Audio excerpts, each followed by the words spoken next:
Mijëra njerëz dolën në rrugët e Jeruzalemit kundër kryeministit izraelit Benjamin Netanyahu duke akuzuar atë për devijim jo demokratik të vazhdim të luftës në rripin e Gazës, pa menduar për 58 pengjet që Hamasi po ende mban në enklav. Ky tubim më i madh që është zhvilluar në kryeqytetin e Izraelit prej disa muajsh, u organizua nga grupe kundërshtarësh të Netanyahut, të cilët po protestonin kundër vendimit të tij për të shkarkuar Ronen Bar, kreun e shërbimit të sigurisë së brendshme.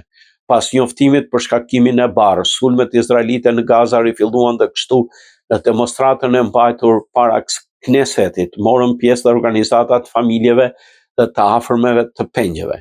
Ne shpresojmë që i gjithë populli i Izraelit do t'i bashkohet lëvizjes dhe do të vazhdojë derisa të rivendoset demokracia dhe të lirohen pengjet, deklaruan ata.